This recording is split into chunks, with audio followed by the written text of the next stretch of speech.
Hi. So in this video, we'll see the balance subsections of section 45 जो कि capital gain से deal करते हैं. तो इसमें अभी यहाँ पे देखते हैं कि section 45 subsection 2A. So now look here. Where any person has had, where any person has had at any time during the previous year any beneficial interest in the securities. What do you mean by securities? Beneficial interest मतलब आप उसके owner होने चाहिए. कुछ भी हो, आप उसके क्या होने चाहिए? ओनर होने चाहिए. मतलब आपके डीमैट अकाउंट में होंगे, कहीं पे भी होंगे, but you should be the owner of that securities. Securities का मतलब, तो ये सिक्योरिटीज का मतलब आप ढूंढने जाओगे ना, तो सिक्योरिटीज का मतलब आप धीरे धीरे इनकम टैक्स एक्ट कहता है कि सिक्योरिटी, इनकम टैक्स एक्ट कहता है कि सेबी के पास जाओ. सेबी एक्ट कहता है कि भाई सिक्योरिटी कॉन्ट्रैक्ट्स रिसिट एक्ट के बाद में आओ. मतलब जो एक्ट होता है ना, सिक्योरिटीज कॉन्ट्रैक्ट एक्ट, तो उसमें सिक्योरिटीज का मतलब लिखा हुआ है कि सिक्योरिटीज मतलब any units, any shares, any bonds, debentures, all these are a part of the word securities. तो मतलब आपने कैसे शेयर्स में पैसा इन्वेस्टमेंट किया है, बॉन्ड में पैसा इन्वेस्टमेंट किया है, डिबेंचर में पैसा इन्वेस्टमेंट किया है, तो आपको कैपिटल गेन होगा. हमने पहले प्रीवियस वीडियो में हम देख चुके हैं सारी ये चीजें. तो मान लीजिए कि you are the owner of और you have a beneficial interest in securities. उसका क्या करोगे? आचार नहीं. लुक आगे. देन एनी प्रॉफिट और गेन्स, वाह, any profit and gains arising from the transfer. Transfer मतलब sale made by the depository and participant of such beneficial interest in respect of the securities. ये पार्टिसिपेंट और depository मतलब कौन? भाई जो आपके शेयर्स की सब हैंडलिंग करते हैं, मतलब बीच वाले ब्रोकर्स. करेक्ट. ये सब जो करते हैं वो, मतलब आप डीमैट अकाउंट ओपन करते हो ना, तो डीमैट अकाउंट ओपन करते हैं तो वो डीमैट अकाउंट आपके नाम पे होता है, बट वो सारा जो तामझाम होता है, आपने सेल कितना किया, बाय कितना किया, जो आपको कॉन्ट्रैक्ट नोट भेजा जाता है, वो कौन मेंटेन करता है? All those are depository and participant. तो उन्होंने कहा है कि ट्रांसफर मेड बाय मतलब वही तो हमारे बिहाफ ऑफ बेचेंगे ना. हमने उनको बोल दिया कि ऑर्डर दिया सॉफ्टवेयर में कि ये शेयर्स 150 को बेचना है, तो जब तक वो सॉफ्टवेयर कौन मेंटेन करता है? डिपॉजिटरी और पार्टिसिपेंट. मतलब वो हमारे बिहाफ ऑफ क्या करते हैं? सेल करते हैं. तो वहीं पे वही लिखा है, ट्रांसफर मेड बाय डिपॉजिटरी और participant of such beneficial interest in respect of the securities shall be chargeable to the income tax. Okay fine. क्या होगा? प्रॉफिट और गेन्स चार्जेबल होगा इनकम टैक्स को जब मैं वो सेल करूंगा तब.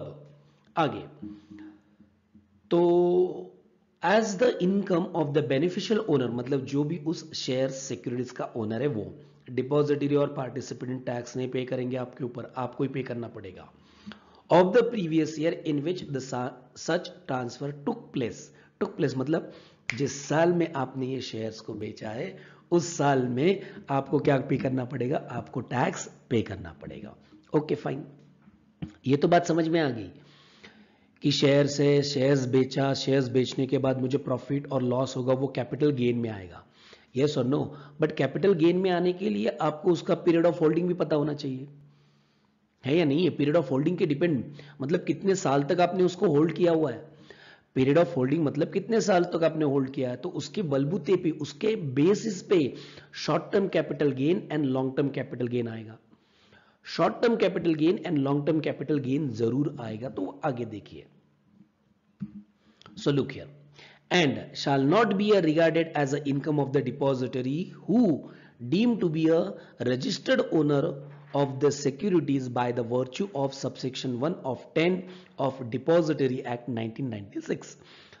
तो ये पैराग्राफ इतना ही कहना चाहता है, बहुत डिफिकल्ट नहीं है, इतना ही कहना चाहता है कि जो आपके बिहाफ ऑफ ये शेयर्स बेच रहा है, आपकी बिहाफ ऑफ कौन शेयर बेच रहा है? डिपॉजिटरी. तो वो डिपॉजिटरी एक्चुअल में सेलर नहीं है, ना ही वो टैक्स पे करेगा, वो सिर्फ आपके शेयर्स को संभाल रहा है और आपके शेयर्स को बेच रहा है और आपके शेयर्स को बाय करता है. उसका वही काम है, वो ओनर नहीं हो सकता और ना ही वो टैक्स पे करेगा. आगे, and for the purpose of sub clause 48 मतलब सेक्शन 48 में, और for the proviso of 42A of section 2. मतलब ये दो क्लॉज कौन से पता है? सेक्शन 48 बताता है कि how to calculate the capital gain. Section 48 बताता है कि how to calculate the capital gain, long term हो या शॉर्ट टर्म हो। और सेक्शन 2 सबसेक्शन 42A बताता है period of holding. Period of holding मतलब जितना पीरियड आप होल्ड करोगे उसी के बेसिस पे लॉन्ग टर्म या शॉर्ट टर्म आएगा। प्रीवियस वीडियो देखा होगा तो ये समझ में आएगा कि लॉन्ग टर्म और शॉर्ट टर्म कैसे आता है इन केस ऑफ सिक्योरिटीज।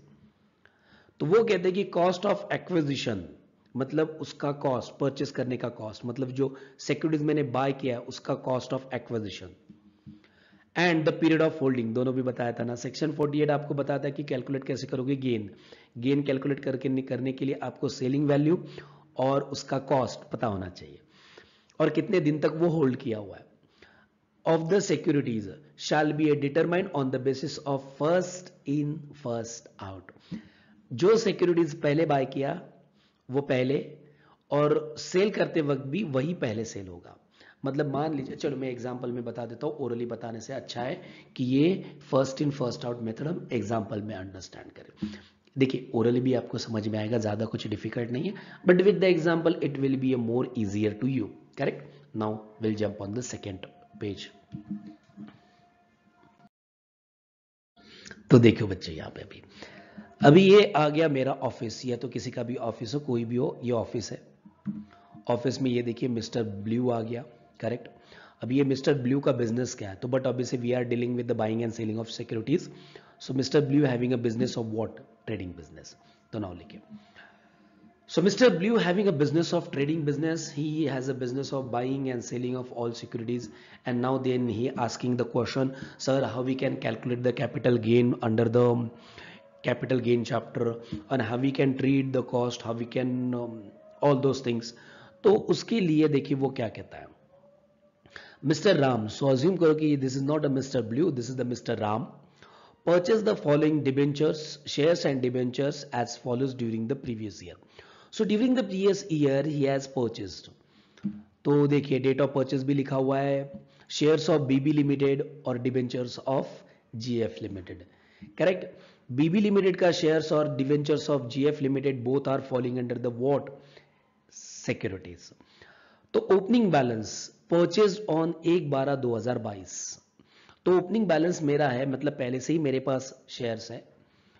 तो वो कब खरीदे थे मैंने, 1 दिसंबर 2022, मतलब 22 में खरीदा था, और वो मेरे पास पहले से ही था। तो ओपनिंग बैलेंस क्यों लिखा, क्योंकि हमारा ईयर स्टार्ट होता है 1 अप्रैल 2024 से, सॉरी 23 से। 1 अप्रैल 2023 से स्टार्ट भी हुआ तो भी ये मेरा ओपनिंग बैलेंस बन जाएगा। तो 1500-600 रुपए का ईच था, और 600 डिबेंचर 800 रुपए का एक था, जो मैंने उस टाइम परचेस किया था। उसके बाद मैंने 1 मई 2023 को अगेन परचेस किया, 1500 each and 500 750 each respectively shares and debentures. 1 जनवरी 2023 तो सॉरी 1 जनवरी 2024, 1 जनवरी 2024 को मैंने अगेन 1400 शेयर्स परचेस किया of BB limited of 550 each, and the 900 850 each of debenture GF limited debentures purchase किया। तो आप कहोगे कि ठीक है भाई फर्स्ट इन फर्स्ट आउट, इसमें फर्स्ट इन कौन सा है? शेयर्स की बात करोगे तो फर्स्ट इन था 1500, उसके बाद वाला आया 1000, उसके बाद आया 1400। डिबेंचर के लिए फर्स्ट इन था 600, उसके बाद आया 500, फिर उसके बाद आया 900। तो जब मुझे सेल करना भी है तो फर्स्ट इन फर्स्ट आउट, मतलब अभी मुझे बीबी लिमिटेड के शेयर्स सेल करने पड़ेंगे तो मैं पहले 1500 बेचूंगा, उसके बाद 1000 बेचूंगा, उसके बाद 1400 बेचूंगा। तो देखो, तो on 1st February 2024 he sold the 2300 shares of BB Limited for 750 each। Okay, वो कहता है कि मैंने 2300 शेयर्स बेच दिया बीबी लिमिटेड का। तो बीबी लिमिटेड का ऐसा देखा जाए तो मेरे पास शेयर्स कितना है, 1500 प्लस 1000 प्लस 1400, 3900 शेयर्स मेरे पास बीबी लिमिटेड के हैं। तो उसमें से 2300 कैसे निकालोगे? तो आप कहोगे कि सर डायरेक्टली माइनस करो ना। नहीं, डिपार्टमेंट कहता है कि दिस 2300 काउंट करो फर्स्ट इन फर्स्ट आउट। तो इन तीनों में से पहला कौन आया, 1500, तो पहले 2300 में से 1500 बेचा जाएगा, ठीक है।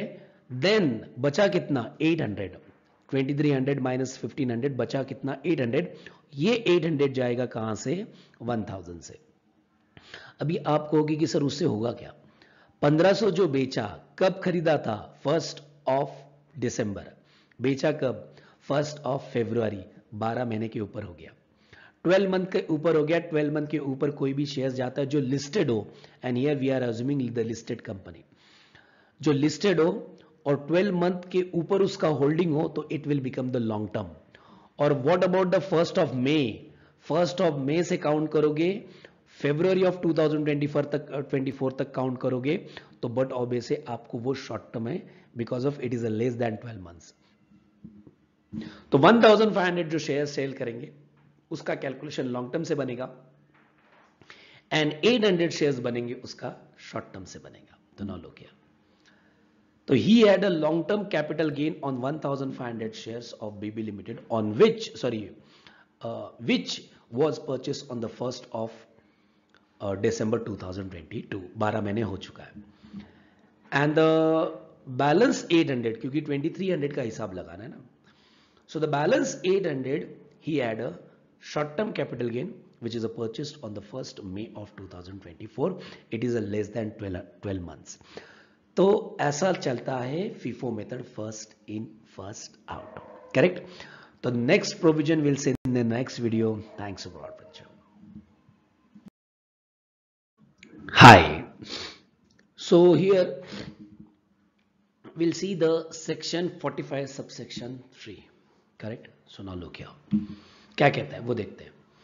Section 45 subsection 3 says that the profit or gains arising from the transfer of capital asset। Okay, transfer करेंगे वो तो हमें पता ही है भाई, बट कौन से वाला ट्रांसफर, कैसे transfer, in what situation we are transferring this capital asset. आगे, बाय द पर्सन, मतलब कोई भी हो सकता है, कंपनी, फर्म, कोई भी पर्सन बोला है, ठीक है। तो ट्रांसफर किसने किया, बाय द पर्सन। आगे, to the firm or association of the person or body of individual। तो यहां पे ऐसी सिचुएशन है कि कैपिटल एसेट ट्रांसफर तो किया है किसने, पर्सन ने। किसको ट्रांसफर किया है, फर्म को किया है, एसोसिएशन ऑफ पर्सन को किया है, और बॉडी ऑफ इंडिविजुअल को किया है। और जो कि ये जो एसोसिएशन ऑफ पर्सन है और बॉडी ऑफ इंडिविजुअल है, नॉट बीइंग अ कंपनी और कोऑपरेटिव सोसाइटी, कंपनी और कोऑपरेटिव सोसाइटी नहीं होनी चाहिए, नॉर्मल बॉडी ऑफ इंडिविजुअल और एसोसिएशन ऑफ पर्सन हो तो चलेगा। तो पर्सन, फर्म और बॉडी ऑफ इंडिविजुअल और एसोसिएशन ऑफ पर्सन को भाई एसेट ट्रांसफर क्यों करेगा, what is the benefit to transfer this asset to the some other person, if there is a then there will be the transfer. So look here, in which he is लिखा हुआ है मतलब पहले से ही, इन विच he is मतलब पहले से ही, और बिकम्स अ पार्टनर मतलब पहले से ही पार्टनर है या बिकम्स अ पार्टनर और अ member of this associations and in body of individuals by way of capital contribution and otherwise. Otherwise में सब कुछ आता है, बाकी की कंडीशंस भी आएंगे। कैपिटल कंट्रीब्यूशन, सिर्फ कैपिटल कंट्रीब्यूशन लिखा होता तो लोग कैपिटल ही कहते हैं, यहां पे कैपिटल कंट्रीब्यूशन और अदरवाइज बोला है, मतलब दूसरी चीजें भी यहां पे कवर हो सकती। तो किसी पर्सन ने फर्म को एसेट दिया, क्यों, एज अ कैपिटल कंट्रीब्यूशन।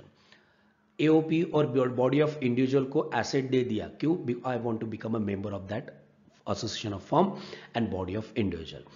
उस सिचुएशन में एसेट ट्रांसफर किया होगा तो डिपार्टमेंट कहता है कि this is the transfer, this is the sale, on that you have to pay the capital gain tax.